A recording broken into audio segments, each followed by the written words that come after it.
After transforming into the world boss, he blends in among the players, eagerly searching for the secrets hidden in this game world. As the one true king, he is ready to do whatever it takes to reshape this realm to his desires. Guilds, players, and bosses are merely stepping stones on his path to greatness. Anything that stands in his way will be cut down by his hand. On the opening day of the game, he notices something extraordinary. His inventory is overflowing with items that far surpass what other players possess. Among these treasures are Ashura's secret codex, an achievement manual, and a mysterious bracelet that sparkles with untold power. He does not know who gifted him these items or what caused the system bug that granted him such advantages. But one thing is certain. This marks the beginning of his journey. The world will tremble at his rise, and mountains and rivers will awaken in his presence. 700 million girls will be drawn to him, for he might truly be the strongest character in this world. The story starts in the eastern suburbs, deep in the forest of giants. The game says that players should be between level 10 and level 35 to be safe here, and the difficulty is 3 stars. Heavy rain has made giant trees grow tall and strong. The people living here make money from cutting down trees and picking big fruits. But in the forest, something scary is hiding. In the middle of the forest, a huge, hurt monster stands. He has lost one arm and holds a big weapon in his other hand. He shouts, asking who would be brave enough to fight him. In front of this monster is Lu Ren, a young warrior with a sword. He stands strong and thinks that if he had a coin for every time a monster tried to scare him, he would be richer than a dragon sitting on a pile of gold. Lu Ren knows he has to fight hard. The game tells everyone that King Lu Ren is about to battle the elite boss, the one-armed Ammon. Ammon swings his big weapon and yells that Lu Ren must die. Lu Ren feels excited and remembers that this is a special move of the boss. Ammon uses his instant kill technique and hits the ground with a huge bang. Lu Ren quickly dodges the attack. He thinks that becoming a monster pancake is not on his to-do list today, and he definitely prefers his breakfast fluffy. Running fast toward the monster, the game tells him that he has turned on his fast movement skill, making him 30% faster for 5 seconds. He jumps up and hits Ammon hard on the neck with his sword cleave skill.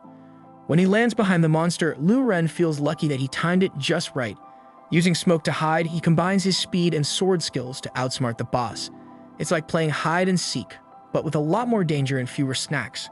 The game announces that he has won. He has defeated the elite boss, the one-armed Ammon. As a reward, he gets a level 15 boss sword made for swordsmen. This sword has great powers. Strength 100 points, 80 attack points, critical hit 12 points, and it needs 5 levels less to use. Lu Ren lifts the sword high, feeling proud. He thinks about how lucky he is to get such a strong weapon on the first day of the game. With this sword, he believes he can be the best player. He might even become the hero who saves the day, or at least the hero who gets all the snacks. Suddenly, a little girl appears. She has bright eyes and tells him congratulations on getting a powerful weapon. Lu Ren realizes she is an elf assistant and asks if she has any news. She tells him that a time-limited task has started, pointing to the game window that shows the new challenge. He finds himself in the forest of giants facing the elite boss called the Bloody Traveler. If he defeats this boss, he can get rare weapons and lots of experience points, but he has only 30 minutes to do it. With a smile, Lu Ren puts his new sword behind him. He thinks that a boss with a time limit is just a fun way to make things exciting. It's like a race against time, but with fewer traffic jams and more monsters. He is ready to show off his new sword. As he looks at the map, he sees many green markers moving toward a blue skull icon, the Bloody Traveler. The elf assistant warns him that many players are rushing to the boss. They need to hurry so they can fight before anyone else gets there. With his heart racing and excitement building, Lu Ren runs off, ready to make his mark in the game. He feels like a hero, and every hero knows that the best adventures start with a little bit of chaos. After all, what's an adventure without a few close calls and a lot of fun? Lu Ren walks in the right direction, feeling the need to hurry. But there are so many trees here that he feels dizzy, like he just stepped off a merry-go-round. Suddenly, a huge explosion of energy happens nearby, scaring all the birds into a frenzy. Lu Ren is shocked. He wonders if it's violet radiation or if a purple weapon just exploded. He runs towards the explosion, excited. A purple weapon must have appeared there. Even if it's not for swordsmen, he can sell it for a fortune. He thinks he could buy a mountain of snacks with that money. He should get there quickly because it should belong to him. As he reaches out to the rays of sunlight breaking through the leaves, he thinks that this weapon should be his. Lu Ren bursts onto a field and gasps in surprise. There are lots of weapons sticking out on the ground. He thinks there are so many different objects here that it looks like a giant's toy box exploded. But he doesn't notice someone behind him laughing loudly. This person is excited, saying he will get rich because all of this will belong to him. Lu Ren, lost in the sight of the many weapons, keeps walking forward. He thinks this is the perfect scene for a real hero. Suddenly, a monster runs up beside him and delivers an unexpected blow to his neck. Lu Ren's body disappears in an instant. He is shocked and wonders what just happened. He was killed. His weapon falls out of his inventory, making him very angry. The skeleton nearby doesn't care and keeps moving on. The system announces a time-limited task called the Bloody Traveler. The skeleton looks ahead angrily and mutters that this was the 418th enemy he defeated. A crowd of players runs through the forest asking where the boss is. They see all the weapons scattered in the clearing and their eyes widen in excitement. They know they can defeat this boss and get rich. The system window says there are 4 hours left until the task ends. 2 warriors rush toward the skeleton, who defeat Lu Ren. They hold 2 bright red blades in their hands. The skeleton moves quickly, defeating several warriors who try to attack him. A guy with huge steel gloves prepares to attack using strong blue energy. He shouts that he will defeat this boss. The skeleton runs up to him fast, dodges the attack, and defeats him with 1 blow. He says this is the 422nd enemy defeated. An elf in the crowd looks worried and says the boss is quite strong. Maybe they should team up. Everyone decides to attack the boss together. They plan to have archers and magicians attack from a distance while shield bearers and swordsmen distract the boss and attack in turns. There are many of them, so they believe they can kill him. After defeating the boss, they will take all the weapons. Whoever gets there first will claim everything. The skeleton boss, angry about this plan, charges at them quickly. He lands many fast blows on the group, defeating them and breaking their weapons. The skeleton runs through the crowd and uses his hunter blade skill on the enemies. People stare at the boss in fear, realizing this is what they get for challenging him. They gasp, thinking he must be the loudest screamer in the forest. 2 swordsmen run away from the skeleton, saying they should leave because this is not their fight. They were just passing through and they need to get out fast. If they die, they will lose all their equipment and experience. After the battle, the skeleton puts his blades behind his back and says that was the 404th enemy defeated. He looks to the side as his body disappears, noting that there are still too few corpses around. Looks like he needs to work on his collection. 3 days ago, a man in his office told Lu Lei, who was standing in front of him, that he was disappointed. With his skills, Lu Lei could have become a shareholder in their company, Destiny. His future could have been bright, but he insisted on investigating a disappearance, which hurt the company's reputation. The man raised his voice and said the board of directors had voted to fire him. He asked if Lu Lei had anything else to say.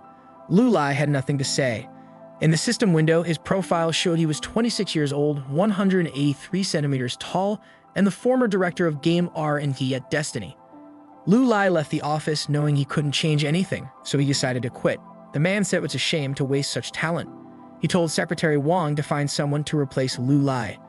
If she couldn't find anyone, she should report that they would add 20 million to Lu Lei's salary. He called the secretary several times, but she didn't answer. Frustrated, he wondered who he was even talking to. Tired, Secretary Wang stood next to him, thinking that when she took this job, she just wanted to see Lu Lei every day. Now that he was leaving, she felt like she might need to retire. She wondered what the old man really wanted from her as he kept talking loudly. After that, Lu Lei went outside with a photo in his hand, looking at it quietly. He stared at the picture, thinking about his older brother and how he finally had a clue about his disappearance. He walked across the bridge toward the city, determined to find answers. A little while later, Lu Lei stopped and looked at the city in front of him. He felt confused and tried to remember where he lived. This was because he worked so much that he had only been home once in 2 years. He also had trouble with directions and didn't really know which way was north, south, east, or west. Suddenly, a girl shouted many times that they were breaking up. An angry girl pointed at a guy and accused him of saying she was his only treasure, but she wondered why he had 68 contacts. WeChat named it Treasure. She told AZ that she wasn't going to listen to him anymore. He always lied. She left yelling that they were breaking up and that she didn't want to see him again. As he ran out of the apartment, he passed Lu Lei, wiping his tears, and begged her to listen. He ran after her, saying not to leave and insisting that everything he said was true. Each person was special to him. He felt embarrassed when he saw Lu Lei, who had just come up to him and called him brother. Lu Lei noticed that he probably came at the wrong time. He put his hand on Lu Lei's shoulder and said it wasn't true. He always had time for him. Lu Lei was about to mention his girlfriend, but before he could, interrupted him, saying that in 2 days, everything would be normal again. He moved to the table and suggested going inside. He asked Lu Lei if he was thirsty and what he should pour for him. Lu Lei noticed a girl's shapewear on the sofa where he was sitting. He picked it up and said that Ah Fei had mentioned something about drinking.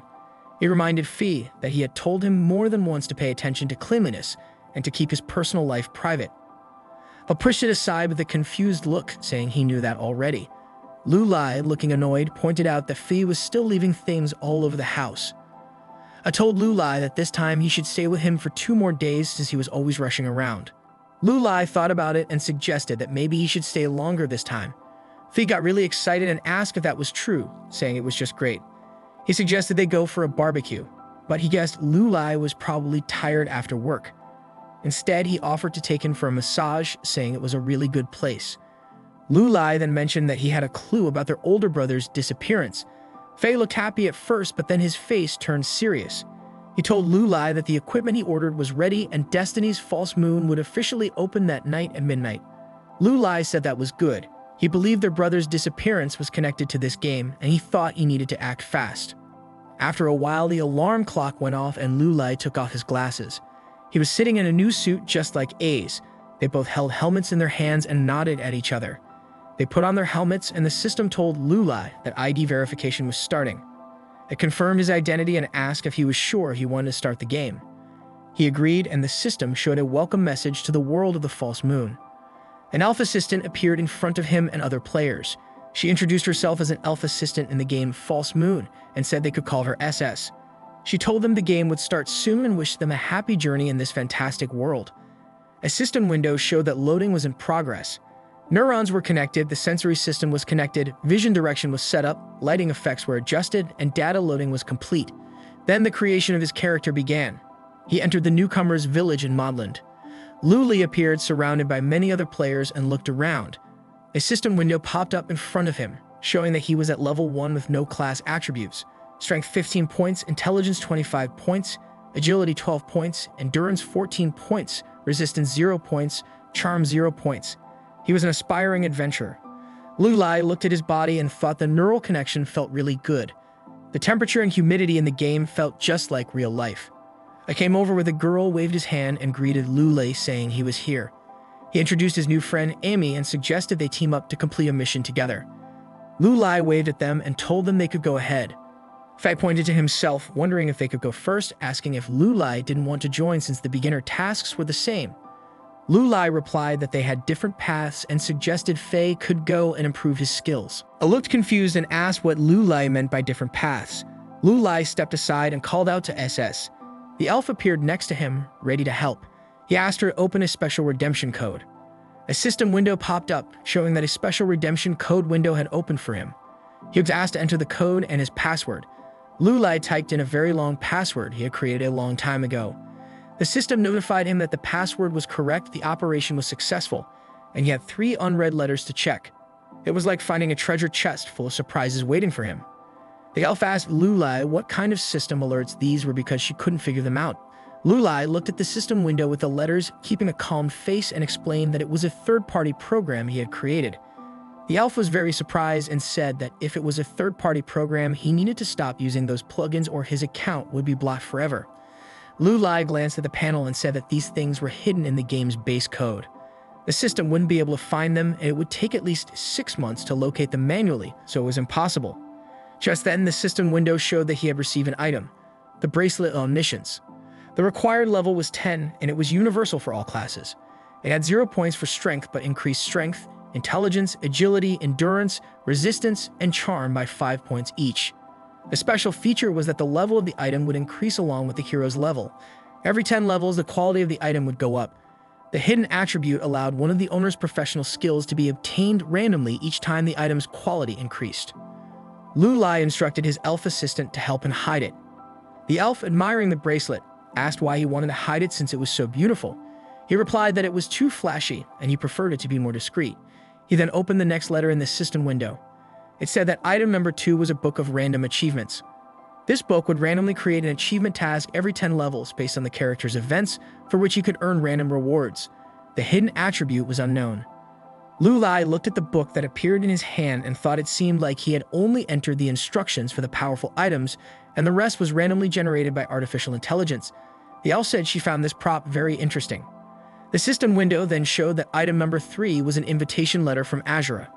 Lu Lai received the scroll and thought it was the most important item. After 2 years in Destiny, he had finally gotten it. He opened it, remembering that during the closed beta testing, his brother had received this letter. As he opened the scroll, he thought this must be the reason for his brother's disappearance. If something happened to it, the key would be lost, and he didn't want to face such problems again. The scroll said it was an invitation letter from Azura, telling the sender to follow his heart and find himself without fear. It warned that anyone who opposed him would be killed, and no one could stop him. A system window popped up saying he could change his profession to Azura, with a note that if he accepted, a new storyline would start. Lulei agreed to this proposal with a serious look on his face. At that moment, he felt a sharp pain in his chest and grabbed it because the pain was so intense. Suddenly, he was transported to a strange space, surrounded by several skeletons dressed in long black robes. All the skeletons pulled out bright red daggers and looked at him with evil grins. They all stabbed Lulei in the chest with their sharp daggers, which shocked him. Lulei began to lose consciousness and wondered what was happening. He didn't recognize this situation, and the pain felt very real. The system notified him that it had detected his character was dead. This was strange because characters in this area couldn't be attacked. A system error occurred and a restart was initiated. However, the restart failed. He fell into a space filled with system windows and questioned where he had ended up. It was very dark, and he couldn't see anything. The game didn't freeze and he wanted to quit. The system told him that an error had happened. His data source code had not been found, making it impossible to exit the game. Lulei wondered how quitting the game could be impossible. The exit command was supposed to be mandatory. He questioned how it happened that he couldn't get out. The system needed to fix the wrong code and respond to him. Suddenly, he found himself underground. He pulled himself out with his hand and crawled out of the ground. He realized he was in the body of a skeleton and wondered if the system had been restored. A system window appeared in front of him. It showed that his level was 1 with no class attributes. His stats were Strength 20 points, Intelligence 30 points, Agility 17 points, Endurance 19 points, Resistance 5 points, and Charm 5 points. He had become a broken skeleton warrior. Lulei looked at his hands, puzzled about how he had turned into a skeleton. This was supposed to be Azura. He looked around and questioned what kind of place this was. A monster with a staff stood in front of him. It declared that his servant must awaken. The monster smiled and noted that the summoning seemed to have worked. The system window indicated that this was the epic boss Sa-Yin, a level 30 summoner of the undead with abilities like Hellish Chains, Corroding Fire, and Summoning the Undead. Lulei observed the summoner and wondered if this was an NPC. He wanted to try to talk to him and greeted him, asking where he was. Sa-Yin was surprised and wondered why Lulei could talk. Had he really summoned a rare-level skeleton? Lulei turned around, deciding that since the summoner wasn't responding, he would look for someone else to gather information. Sa-Yin got angry and asked why Lulei had knelt down. He assumed Lulei was being disobedient. A bright light appeared in Sa-Yin's eyes. He concluded that since the whip hadn't struck the slave yet, Lulei still thought he was human. Immediately, Sa-Yin used the Hellish Chains skill. A magic circle appeared behind him. Chains flew out and grabbed Lulei. This confused him and he shouted, asking what was happening. Sa-Yin said he was teaching Lulei to be an obedient dog. Lulei, now chained, looked at Sa-Yin and asked if this was the new boss. He pointed out that he was only level 1 and didn't even have any skills. He wondered who had created this story. Suddenly, a powerful explosion happened nearby. It destroyed Sa-Yin, broke the chains, and threw Lulei several meters away. The chains that had held him scattered in different directions. He slid on his back, crashing into a tombstone. Lulei looked at something in front of him with great surprise. He saw a huge monster called the Great Sorrow and exclaimed that this monster was too enormous. He'd think if he made a mistake and wonder if he is supposed to play there. He called for his fairy assistant and an elf appeared in front of him. She commented that she was already there and admired his cool new outfit. Lulei asked what kind of place this was. The elf informed him that he was now in the lands of Pitch Darkness, the home of all the high-level bosses in the game False Moon. This was the most dangerous area. Lulei grabbed his head, worried about how he was supposed to play here. It felt impossible to complete the task. The elf advised him to wait while she checked. She created several system windows and carefully examined them. She said the request had been completed successfully. There was a point 100 kilometers away where the task could be finished. The owner must follow her. Lulei felt embarrassed when he heard the task point was 100 kilometers away. After some time, he crawled along a high mountain with dragons flying overhead. He wondered if there was a normal path. The elf informed him this was the shortest way. The bypass road was 400 kilometers long. After more time, Lulei struggled to swim away from a huge monster. He asked his fairy assistant about the path she had chosen. The elf wished him luck and asked if he would like some background music. Lulai loudly refused, panicking over what was happening. The last thing he needed was a soundtrack for his disaster. The elf then told the owner he had a new message from the user Faye. Faye wrote to his brother saying he had completed one task and washed 20 wild boars. This had exhausted him a little, but he had already reached level 5. Lulai responded that was quite good. Faye asked what Lulai's level was and if he was going to train secretly. Had he already found a good weapon? Lulai refused, saying he was still at level 1. Faye noted this was not like him. He expressed frustration with messing around with monsters, saying he would not do it anymore as Lulai had always said. Lulai, now busy, said goodbye to him. Sometime later, he was running quickly from a huge insect-like monster. The elf urged him to run faster because it was chasing him. Lulai continued running, loudly stating her words did not make him feel better. It was like trying to run faster while wearing a backpack full of rocks. After a while, the elf looked ahead and informed Lulai they had reached their destination. He looked at the huge abandoned city and commented they had finally made it. He walked further and saw people heading towards the gate. He asked if he needed to wait in line to enter. The elf estimated it would take about 2 hours. Lulai noticed an entrance with no one rushing there and pointed it out. The elf observed this and said it was not the planned route. Lulai quickly ran towards this entrance, saying the entrance did not matter. The main thing was getting into the city. He just wanted to get inside before the monsters made him their lunch. The elf was about to object, but he interrupted her, telling her not to get in the way. She agreed and said nothing more. At the entrance, guarded by 2 large monsters, one asked what the matter was. Lulai approached them, explaining he was in a hurry, and asked if they could let him in. The big monster acknowledged his urgency and said he could enter. He thanked them, thinking it was much easier than he had expected. The monsters laughed, saying he should not thank them and should enter quickly. They smiled broadly, laughed loudly, and remarked he was funny for thanking them. They asked if they could come watch him die. The system notified him that the registration time for the fun platform had expired. The monster guard added that if he wanted fun, he would become rich. If he lost, he would be subjected to mortal torture. Lulai walks along a long corridor, thinking he has finally come to the right place. He reaches the end of the corridor and someone loudly exclaims in surprise that this is amazing. He finally comes out. A monster in a suit points at him and announces that their last member is finally here. They can look at the basic information about the player. Lulai's characteristics appear in the system window in front of everyone. The monster wonders what it is and sees that Lulai is just at the first level. Other creatures in the room question whether he is a completely fearless idiot. They wonder if they are being made fun of. They ask if he comes to fight or to put on a show. They think he could be crushed with just a little finger. The monsters standing in the arena turn to him and smile. The monster with the glasses remarks that this is just cannon fodder. He hopes there will be at least something interesting. They should discuss it more quietly. He understands that they cannot wait anymore. Now they should pay attention. The fun battle is starting. All the creatures in the stands begin to scream very loudly with joy because of what is happening.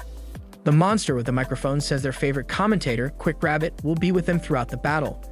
His partner is embarrassed and tries to say something, but he continues to speak, repeating the rules for the newcomers. The rules are as follows. First, the competition takes place in duel mode. The one who reaches the end will win. Second, to make the competition fair, the entry level will be adjusted, taking into account the lowest level of the participant, not lower than the 10th level. Skills and equipment can be used within the level. Everything is set by the fun platform. Third, if the opponent does not admit defeat, another way to win is by killing the opponent. As for the rewards, the winner this time will receive 5,000 experience points and an epic weapon. Quick announces they will now begin adjusting everyone's levels. This time, the level has dropped to the lowest level in the history of Fenin. The monsters whose levels have dropped to the 10th level question why there are only 2 skills left at that level. The Nirvana skills they just learned can no longer be used. One monster says this skeleton had better not cross paths with him or he will break all his bones. He does not think that equal levels can make up for the gap in combat experience and skills. Lulai, who has increased to level 10, reflects that he should have listened to his fairy assistant. He made a mistake. The system notifies him that he has temporarily reached the 10th level and can now choose a class. There are many different classes in front of Lulai and he wonders which one to select. When he played computer games, he was always told he was suitable for the role of a killer. Therefore, he decides to choose this class. The system notifies him that he has chosen the role of a killer. In the system window is written that Lulai is a level 10 killer. His class attributes are Strength and Agility 60 points, Intelligence 45 points, Endurance 30 points, Resistance 10 points, and Charm 8 points. He is still a broken skeleton warrior. Quick asks if the contestants are adapting to their new level. Time waits for no one. Now they will distribute weapons to everyone. The system notifies him that he has temporarily received sharp dagger weapons. Lu Lai looks at his weapon and thinks he will have to try this, but the daggers look good. If he cannot win, he will simply admit defeat. Then there should not be any problems. Quick announces that the most important part is about to begin. This year, they have a highlight of the program. They should warmly welcome the invited guests, the Dream Master. Those who perform well in this competition could become their students. On the left is their celebrity master Zhang Hu. In the system window, it is written that his position is the master of the Northern Blood Moon Hall, responsible for external Blood Moon battles. Lu Lai hopes this master is not as scary as he sounds. Quick explains that more than half of Blood Moon's combat power comes from Master Zhang Hu. 7% of the masters are his students. If he notices them, they could become famous, improve themselves, and reach new heights. All the monsters in the arena loudly express their admiration for Master Zhang Hu, calling him their fan. They hope he will take them on as apprentices. Quick mentions that the beauty of the Blood Moon, Master Wu, sits on the right. In the system window, it is written that her position is the master of the Eastern Blood Moon Hall, responsible for the distribution of Blood Moon resources. Quick describes Wu as a luxurious beauty. Her mental strength is unfathomable, and her training conditions are extremely harsh. So far, she has only accepted one student. However, this student turns out to be a genius. He won 10 victories in a row on their platform. His name is Hamia. One of the monsters calls out to her, wanting to say something, but another monster warns him not to shout. She has a bad temper. If she does not like something, she will kill someone. Other monsters say they heard that someone who looked at her on the street was dismembered and fed to the dogs. They also heard that a guard had his tongue pulled out after shouting her name. Lu Lai hears the name Hamia and realizes it is his brother's name. He finally has a clue. This woman must know something. He needs to get closer to her. Wu notices him staring and wonders how this person dares to look at her. Is he tired of living? She will see how he performs in the duel. However, she doesn't know what he will do with his skills. Why not just get rid of him? Quick loudly announces that they are ending the show and that everyone must watch to see who will get the reward. His partner quietly asks if Quick will say anything. Quick provides his name and says he will be commentating in real time. Everyone should watch the first fight.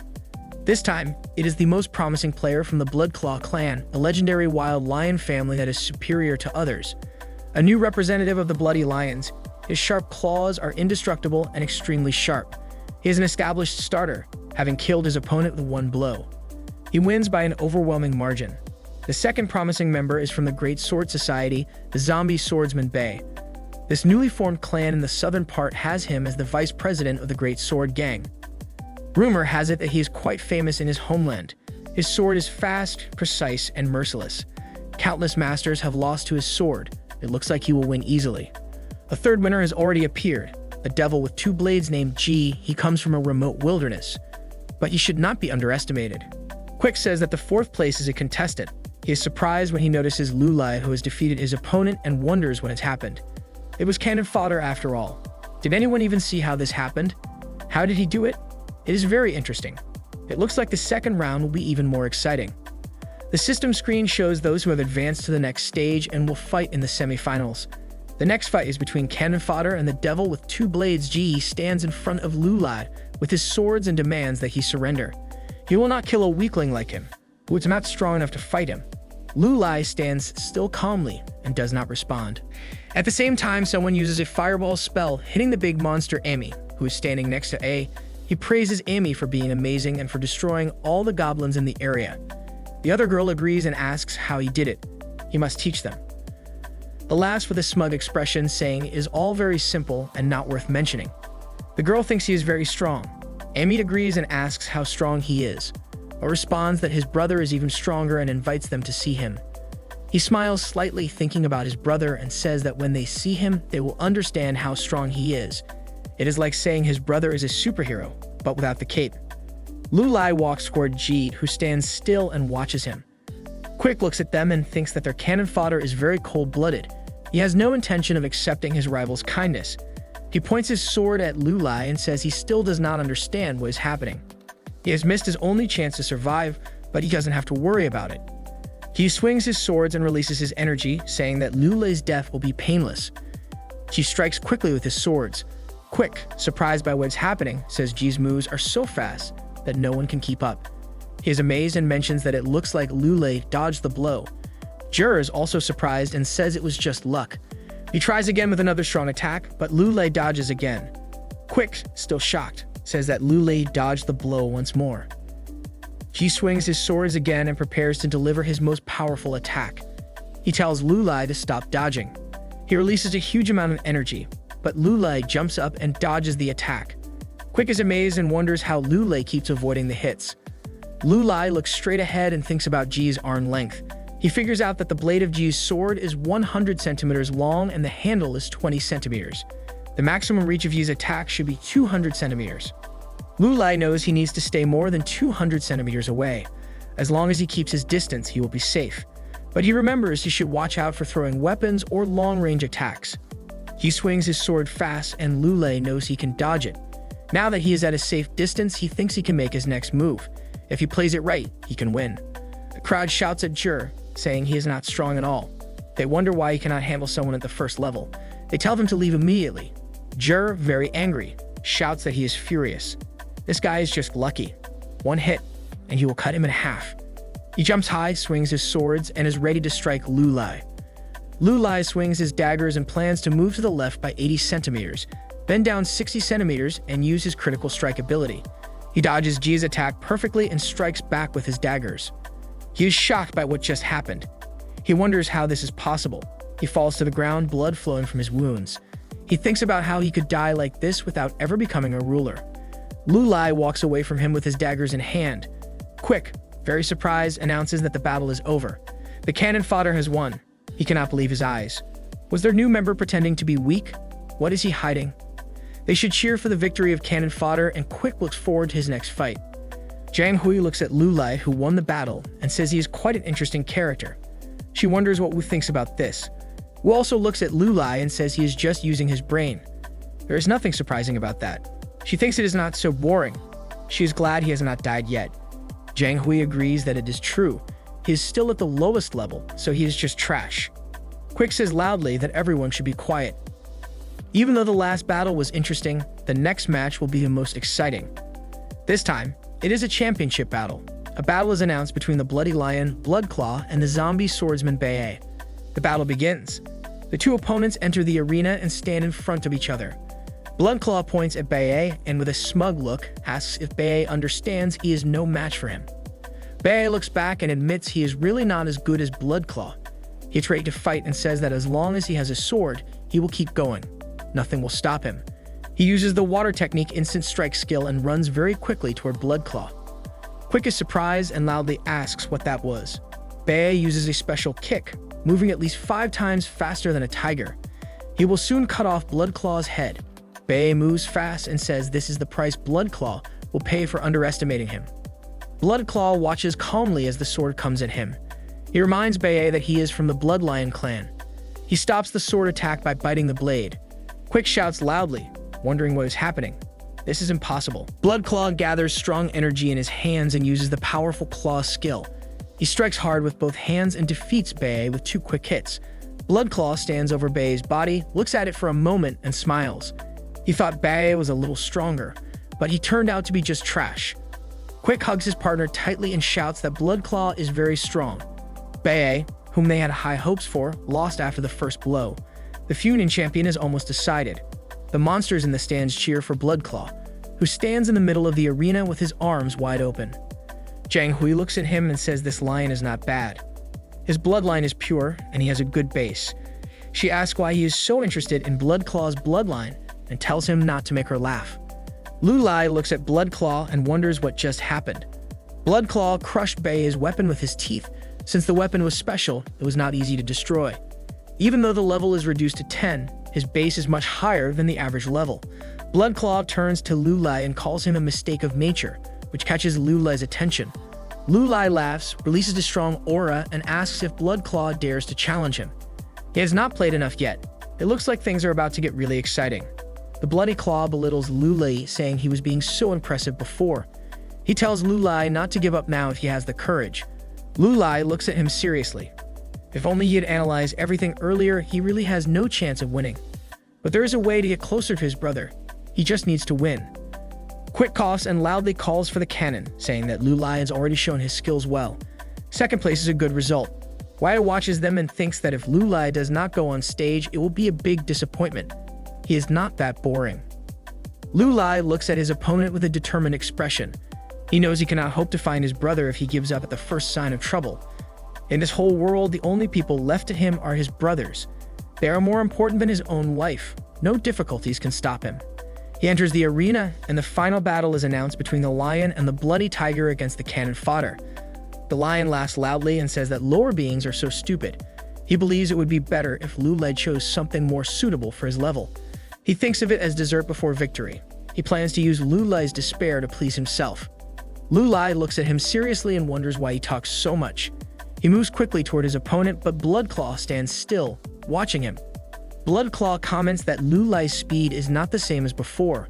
He is too slow. Bloodclaw strikes with his paw, but Lu Lai jumps over him and ends up behind him. Bloodclaw turns around and sees Lu Lai about to strike with a dagger. Bloodclaw dodges the dagger at the last moment. Lu Lai spins in the air and lands on his feet. The lion watches and realizes that Lu Lai's speed is actually fine. He almost forgot that Lu Lai is a killer. He thinks Lu Lai was faking it before, but he is still too weak for him. Bloodclaw swings his arm hard and releases a powerful energy blast toward Lu Lai. Lu Lai dodges the attack by jumping back several meters. He stops and looks at his opponent, thinking he is strong enough. With just speed, he will not win. All of Bloodclaw's skills are much higher than his. Bloodclaw watches Lu Lai and thinks he looks ready to jump. He notices Lu Lai has wounded his face and blood is flowing from the cut. Bloodclaw wonders when this happened, as he did not notice it earlier. He feels ashamed and humiliated. So many creatures witnessed it. As the leader of the younger generation, he was hurt by the weapons of what he considers trash. He is furious that Lu Lai dared to injure him. The system notifies that Bloodclaw is using passive energy, which results in a bloody battle. Within 5 seconds, the critical strike chance will increase by 20%. Bloodclaw slowly walks toward Lu Lai, releases a strong aura, and declares that he wants Lu Lai to meet the most humiliating end. Quick watches this and is surprised, noting that this is incredible. The cannon fodder can actually fight with Bloodclaw. These are not empty words. Wyatt observes this and finds it strange because Lu Lai's rank and bloodline are at the lowest level. The further the fight goes, the more interesting it becomes. Quick says loudly that Lu Lai looks extremely angry now and will fight at full strength. Bloodclaw runs after Lu Lai and loudly questions whether he thinks he is very fast. Bloodclaw wants to show him what real speed is. They both run fast and throw powerful blows. Bloodclaw makes a strong swing with his paw, but Lu Lai blocks it with his daggers. He thinks that Bloodclaw is indeed very strong. Lu Lai is thrown back several meters but tries to stay on his feet. He slides along the floor, struggling to maintain balance. He realizes he seems to have lost his footing. Bloodclaw jumps toward him, channels strong energy into his paws, and says Lu Lai will see how he dodges this. He uses a powerful claw skill. With an angry look, tells Lu Lai to remember that trash will always be trash. Lu Lai looks at him calmly and believes that Bloodclaw is easy to catch. He has been waiting for this moment. His blow is lethal, but only for the first half second. The system notifies that the backstab skill has been activated. Lu Lai teleports behind his enemy to launch a surprise attack. He begins striking with his daggers, determined to win. He releases a strong red energy and states that Bloodclaw cannot turn around until the effect of this technique ends. Bloodclaw chuckles and says this is not bad for Lu Lai's level. However, it will be of no use. The system notifies that the Bloody Lion's Fury technique has been activated. Bloodclaw screams loudly and releases a strong energy around himself. Lu Lai is surprised and realizes he cannot move. Quick, watching this, announces loudly that it has finally happened. They will see the exclusive skill, Blood Fury. Activating this skill paralyzes all enemies within a 5-meter radius for 1.5 seconds. Zhang Hui is intrigued by what is happening and comments that Lu Lai is so young and possesses such skill. That is impressive. He needs it. Waya remarks that Zhang Hui takes on so much that she might die of greed. Zhang Hui laughs and says she still would not take on more students. She is interested in someone, so she will look into it. Bloodclaw swings his paw hard and declares that Lu Lai should look. This is absolute power. This trash needs to give up. He hits Lu Lai very hard with his claws, causing Lu Lai to scream in pain. Lu Lai is pushed back forcefully, and his hand, severed by the strong blow from the claws, flies high. He slides several meters along the floor due to the impact, but manages to stay on his feet and clutches his shoulder. Suddenly, his leg cracks and the bone breaks from the immense force. This causes Lu Lai to lose his balance and begin to fall, which surprises and frightens him. Quick watches this and feels sorry for Lu Lai. The bloody claw has cut off his arm and leg when his only strength was speed. The outcome of the battle seems to have been decided. They must now see whether Lu Lai will give up or continue to fight. Bloodclaw looks at him with an angry expression and laughs loudly. He says that even if the competition is over, he will not let Lu Lai go. He plans to play with him until he dies. He wants to entertain the crowd, but Lu Lai does not have to worry. Perhaps they will remember him for 2 days. Lu Lai looks at him with a serious expression and thinks that things can change quickly. The fish will soon swallow the bait. The bloody claw slowly walked toward Lu Lai with a wide grin, clearly thinking he had come up with something hilarious. He suggested they play a game, his voice oozing with fake friendliness. Maybe he could break Lu Lai's bones one by one, though even he thought that sounded a bit dull. Ripping off Lu Lai's head and kicking it around like a soccer ball seemed much more fun, even if it might sting a little. Lu Lai, still sitting on the floor, looked up at him, thinking that if this guy was aiming for Villain of the Year, he was definitely on the right path. As the claw strolled closer, he mentioned that Lu Lai really shouldn't be so quiet, as if expecting a bit of banter before the inevitable fight. He thought Lu Lai could at least say something because the whole strong, silent type routine was getting old. But when Lu Lai didn't respond, it seemed to rain on the claw's parade just a bit. He stepped on Lu Lai's severed leg as casually as someone stepping on a crack in the sidewalk, muttering a half-hearted apology as if he had just bumped into someone at the grocery store. A bright glow flickered in Lu Lai's eyes. He knew the time had come. In an instant, Lu Lai sprang up on one leg, throwing his dagger with the precision of a skilled dart player aiming for the bullseye. Meanwhile, his dismembered hand on the floor began to twitch, as if suddenly remembering it had a job to do. While Lu Lai launched himself toward the claw, his hand tossed another dagger, adding a nice touch of flair to the surprise attack. The claw, clearly underestimating Lu Lai's tenacity, casually flicked the first dagger aside like swatting away a pesky fly, chuckling at Lu Lai's persistent attempts. He found it amusing, as if Lu Lai's resistance was a mildly entertaining sideshow. But as Lu Lai activated his backstab skill, the illusion of helplessness before the claw started to fade. In a swift, almost ninja-like move, Lu Lai caught the second dagger thrown by his own hand, ready to strike. The claw, completely caught off guard, didn't see it coming. The dagger plunged into the lion's back with a satisfying thud, and blood began to flow from the wound like a broken faucet. The lion, suddenly coughing up blood, looked bewildered, as if trying to figure out how things had gone so wrong. He wondered what had just happened before collapsing to the ground, a pool of blood forming around him like a morbid puddle. Lu Lai stood behind him on one leg, looking quite pleased for someone who had been missing some key body parts a moment ago. Wu, watching from the sidelines, was so shocked she looked like she might start catching flies with her open mouth. Zhang Hui was equally stunned, staring in disbelief as if he had just seen a pig fly by. The entire arena fell into a stunned silence, everyone trying to wrap their heads around the incredible turn of events. Quick, usually full of quick remarks, could only stammer out a surprised comment, wondering what exactly had just happened. His partner, however, was more composed. He took off his glasses, loosened his tie, and announced loudly that this was truly wonderful, adding that it had been ages since he had seen a killing match this good. He then gestured to the turtle commentator, who was eagerly preparing to break down the fight in meticulous detail. The turtle, ever the detailed analyst, began his commentary with a tone that suggested he had been waiting for this moment his whole life. He recalled how Lu Lai had cleverly used his speed advantage from the start, explaining that when the weakest harms the strongest, it disrupts the balance and makes the blood claw lose his cool.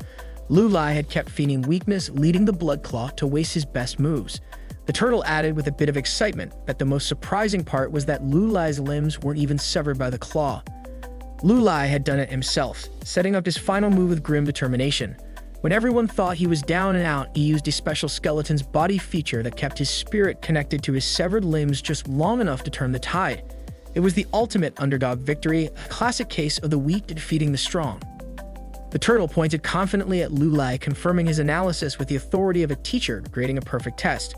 As Lu Lai, now the unexpected hero of the match, prepared to finish off the crawling claw, the once fearsome villain began to beg for mercy, protesting that he couldn't possibly meet his end like this.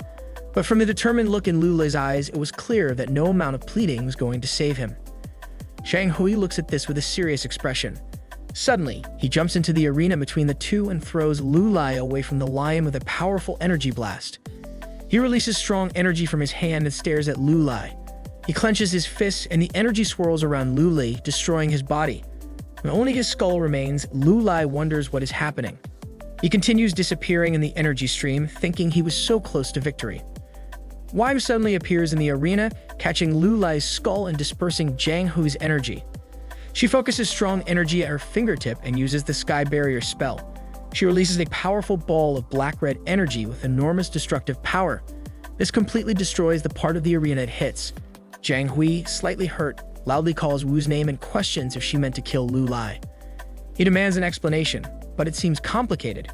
He calls her name again, but she does not respond. Instead, Waio uses her magic to heal Lulai, causing his body to slowly recover. She touches his skull and declares that from now on, he is her property. Looks like Lulai just got a new boss, and it's not the kind he expected. Waio completely restores Lulai's body, sending a flow of energy into him. She says this should help him recover. Lulai looks at his hands and realizes that his bones are not only healed, but also stronger than before.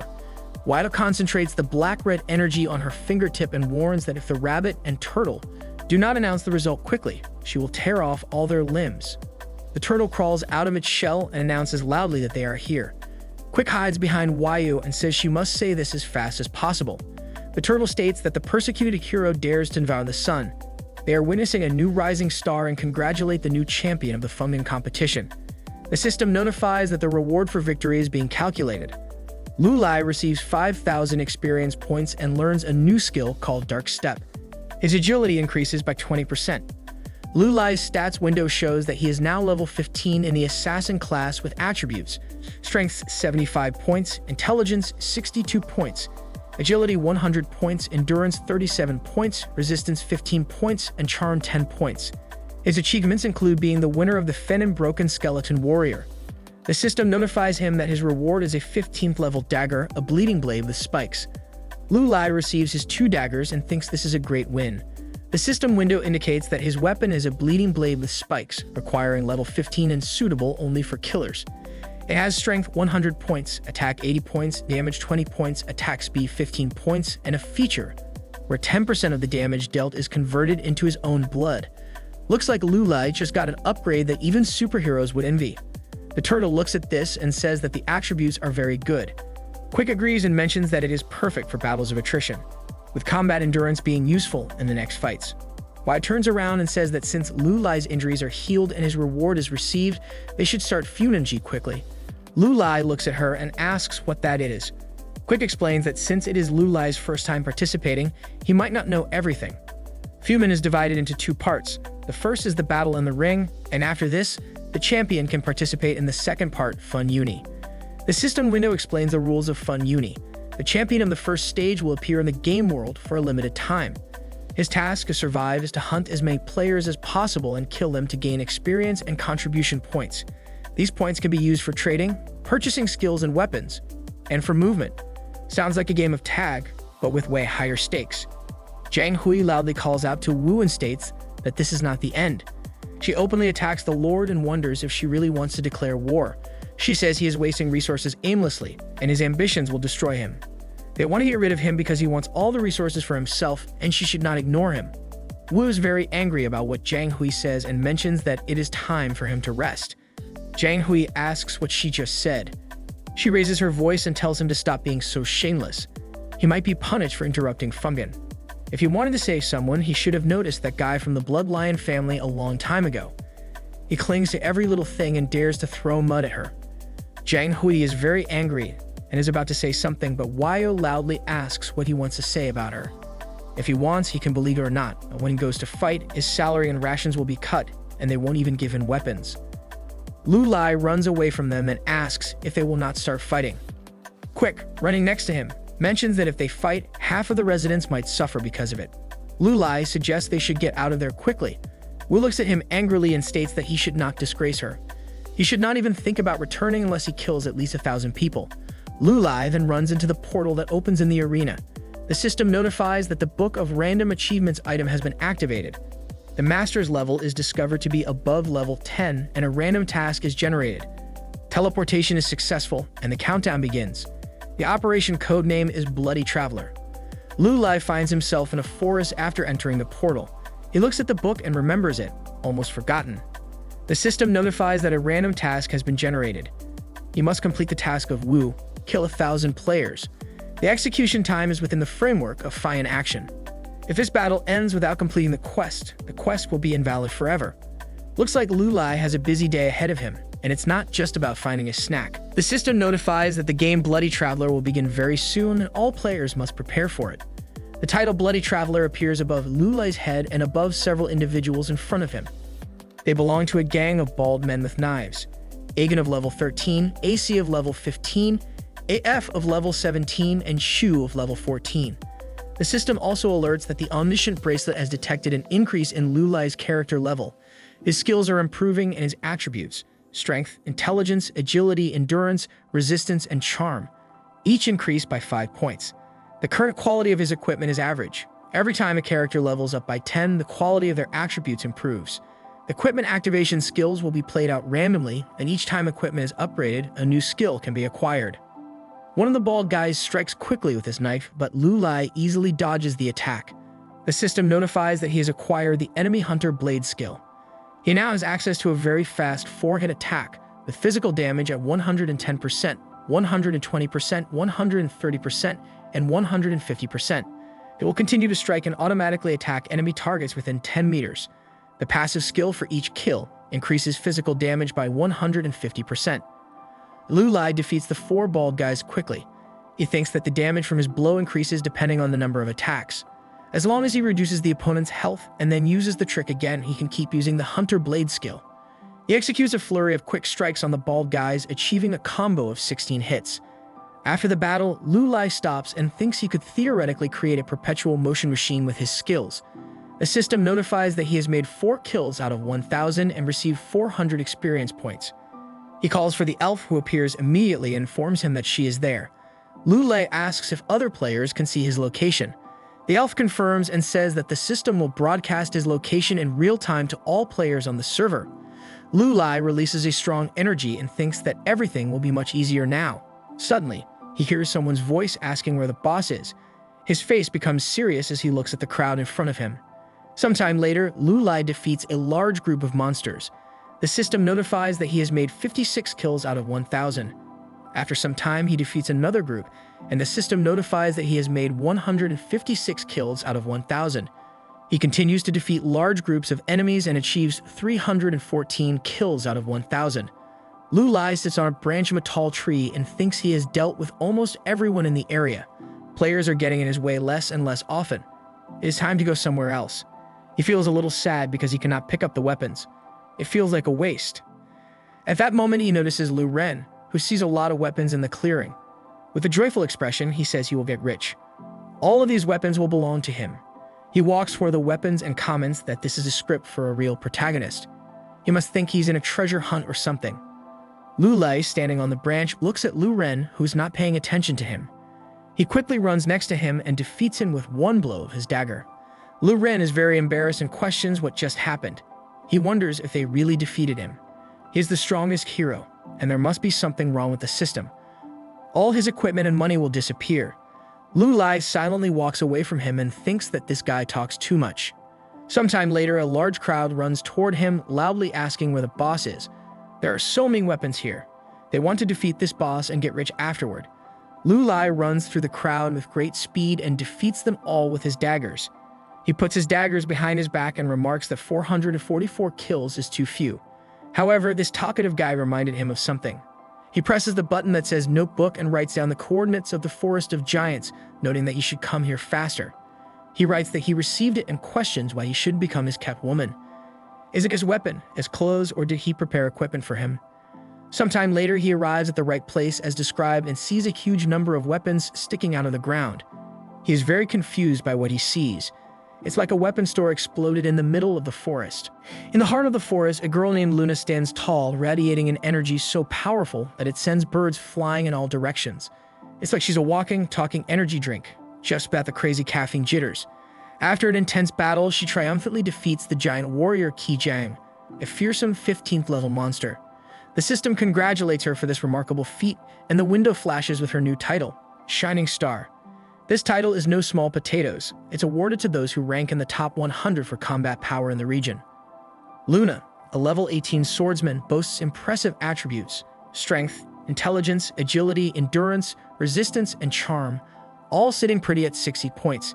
She receives a shiny new item called the Heart of Resistance, a level 15 treasure that boosts her strength to a hopping 100 points and enhances all her other attributes by 10.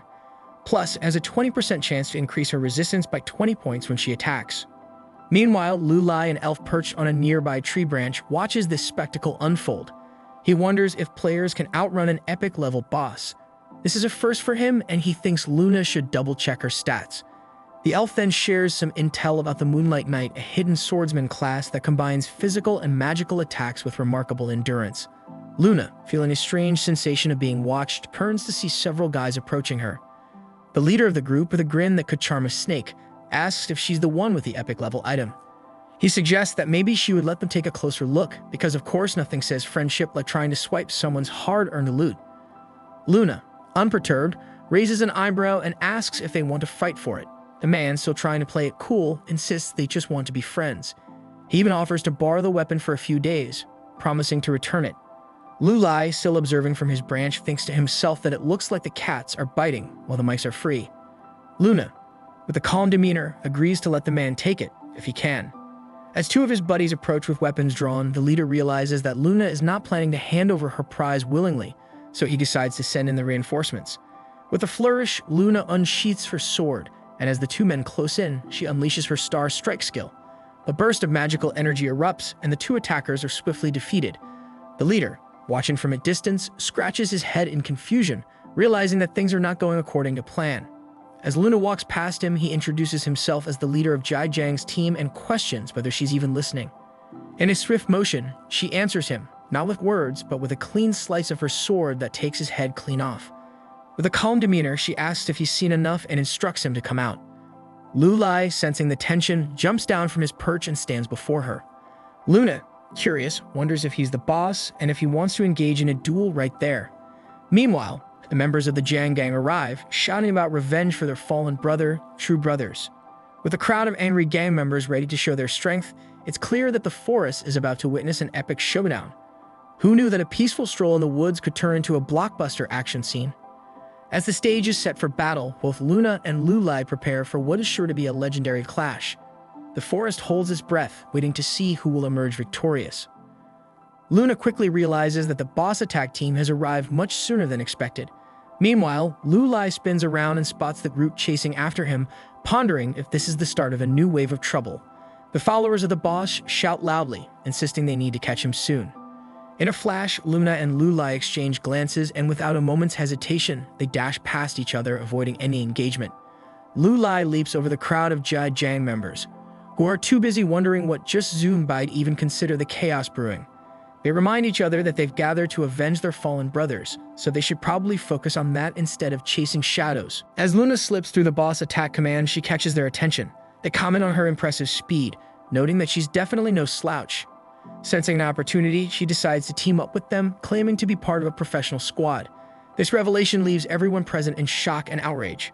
A gang member from Jai Jiang bellows that they cannot let this girl escape, while a member of the boss attack team insists they need to catch up with the elusive leader. The tension escalates as two groups of armed players charge at each other, shouting and bumping into one another in a comical mix-up.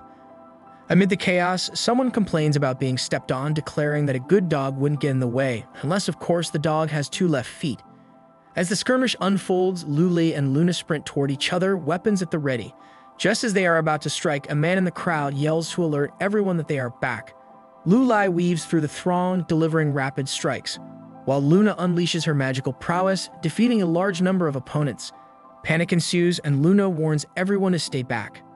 She casts the fireball technique, and a gang member, flustered, protests that she should not use magic so recklessly.